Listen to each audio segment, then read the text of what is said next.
morning mga kalapatids. So ngayong umaga, ito preparation na naman sa mga breeders ko na merong mga inakay. So kahapon kasi nag-flashing tayo, yan.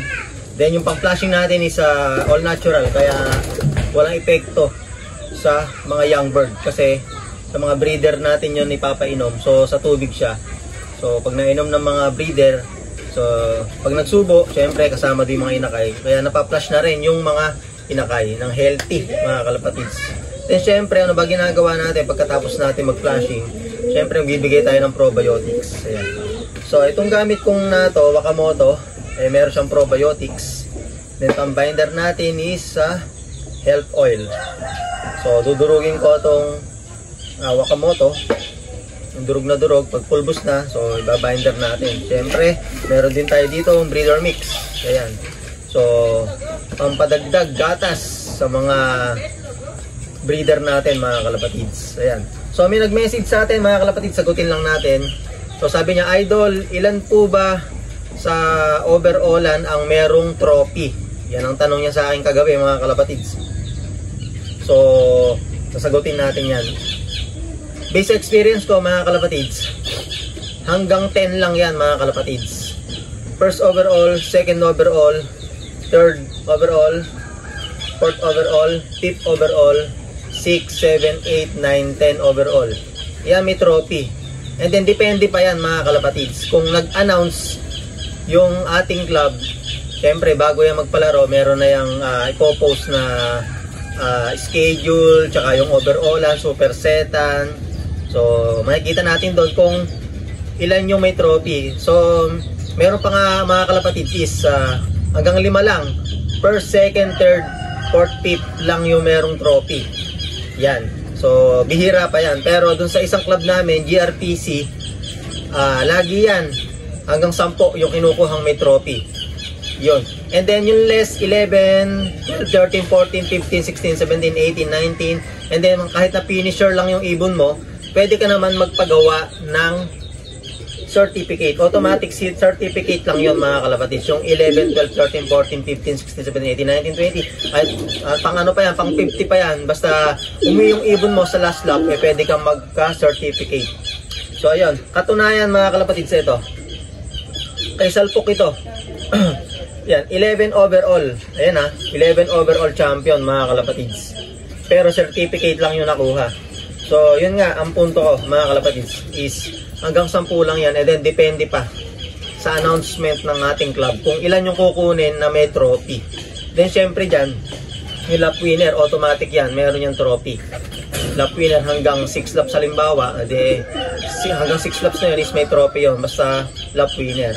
Ayan, katunayan, 11 overall mga kalapatids. Certificate lang. So sa nagtanong, sana nasagot ko yung katanungan mo sa akin. Ayan. Hanggang 10 lang yung mabibigyan ng trophy. Yan. So depende na lang kung ito pwedeng mangyari. Depende na lang kung halimbawa ibon mo is nasa pang 20 overall, nasa sayo na lang kung papagawan mo ng trophy. Wala namang problema yon. Sa'yo walang problema, pero sa mga kalapatids natin na mga kalaro natin, alam naman natin na hanggang 10 lang yung kinukuha. So, pwede mong paggawan, nasa sayo na lang yan. So, syempre, ang kinukuha lang talaga is hanggang 10. Depende pa yan. Baka nga hanggang 5 lang yung ibinigay ng club na overall na may trophy. So, ayun mga kalapatids.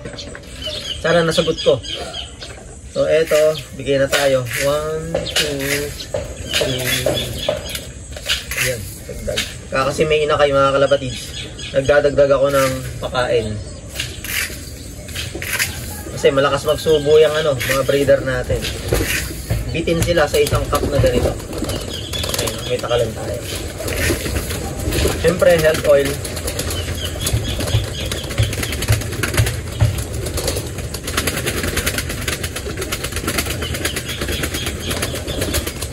Grabe mga kalapatids, ang hirap ng ngayon. Ang karera talaga. Noong nakaraang summer race, sa init naman namang problema yung mga kalapatids natin. Ngayon namang tagulan na, sa ulan na nga namang problema. Talagang pahirapan ng karera, Kaya masasabi ko dyan talaga is kailangan pa lang talaga sa first lap pa lang nakapondo na yung speed ng ating ibon. Ibig ko sabihin, kailangan kung mag 1-2, mag 1-2, mag 1-3, nasa ganun may pondo na yung ibon natin, magkabutasan man sa dulo, hindi basta-basta mababaklas sa standing yung ating ibon, sa standingan mga kalapatids. Kaya sa ganitong style ng panahon, nagkakabutasan, nagpapahirapan, maganda talaga may tulin yung ibon mo. And then syempre, meron ding dulo. Tapos syempre di mawawala dyan yung magkakatugon yan mga kalapatids. Bloodline, sistema, swerte. Yan mga kalapatids. Magkakatugon yan sa tagumpay mga kalapatids. Ito yung natin, pinapapasok kahapon. Pumasok tong kusa sa loop natin. Nagulat nga ako bigla siyang pumasok. So, di ko nga alam is kung napamigay ko to o ginip bird ko nga o nabenta ko, hindi ko na maalala kung na overfly, hindi ko na maalala kasi pumasok siyang kusa. Kasi kung hindi naman sa atin to, hindi naman to papasok. Nagulat lang ako, pumasok siya mga kalapatids. So ayun nga mga kalapatids, dahil tablet itong Wakamoto. Ayun makikita nyo mga kalapatids. So ilalagay ko siya dito sa durugan o pitpitan ng bawang. Ayan. 1,000 pieces to And then meron tayong pang durog. Madali lang itong durugin mga kalapatids. Hindi naman siya ganong katigas. Mabilis lang siya. Ayun dahan-dahan lang yung yung pagpukpok niya pero bilis na dudurog. Kahit di ilang ko lang yan mga kalapatids, na dudurog yan agad.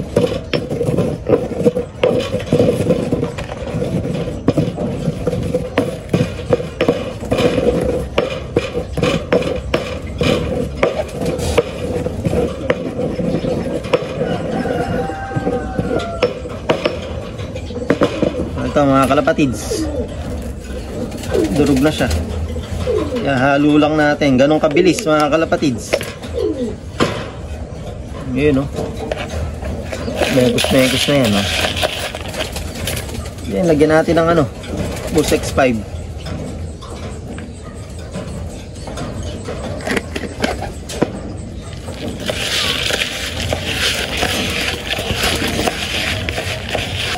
Ayan mga kalapatids ganado sila. May inakay kasi yan, kaya nagbibigay tayo ng pang binder tsaka mga powder. So ganun, maganda development ng katawan sa butuman. Syempre ito rin mga kalapatids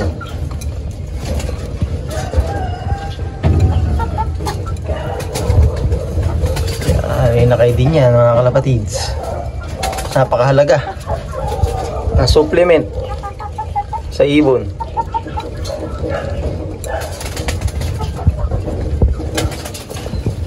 Ayan din kaso ito may itlog pa.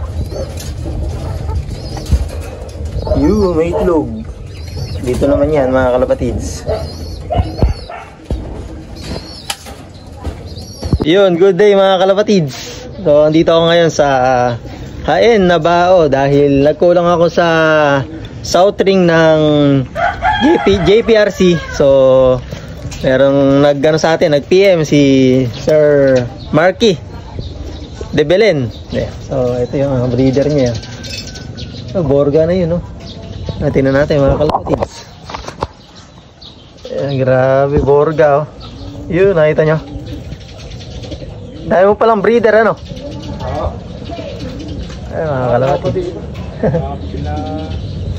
Ayun pa Ayan, dami niya dito mga kalapatids Yun. Ay, nakasalang pa Yan, kaya Ari nyo. Etong nakaupo. Itong checkered.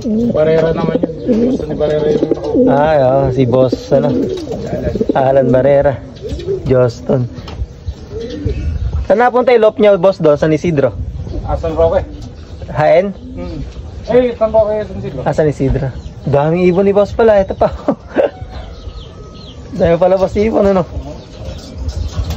Ito winter race. Nakabukod ano boss? Eh, mga south ko naka-viewing ko. Ah, south na yun. Yung may mga puti boss na yun. Ano boss mga lahi nun? Protester, Koopman, Aba. saka Aren. Barrera. Kay Harin nyo, tsaka kay Barrera ano? Garuda. Garuda. Eto, JP. Tsaka CL. Samba boss daw talaga. Ang lipad nito ang kulay dilaw. Sabi, south daw. South. Di pa malaman ano boss. Eh mga kalapatid, so napakaganda. Kahoy lang siya pero masinop. Eto. Yung mga ibon niya dito mga kalapatid. So. Yan, South Race, JP, JPCL. Ayan, JPCL lang oh, mga kalapatids. Ganda ng viewing ni boss oh. Tsaka ipabaksakan niya dito, tanaw na tanaw mo mga kalapatids oh. Gumiikot, makikita mo agad. Ayan, ang lock ni boss dito. Ito mga kalapatids, nung masama panahon ng linggo, ito galing Tago din itong tatlong kak na may sticker. Ato, magkakalain to boss. Ay, iba-ibang line. Iba yan. Taiwan, saka unknown line yung isa eh. Pero parehas PHA. Taiwan, tsaka anong line ano? Japan yung nasa taas na blue. Japan. Ayun. Ang sama nga ng panahon no mga kalapatids. Boss, bali ilan yung nag-clock nun? 400 plus. Nasa 1 plus yung entry ano?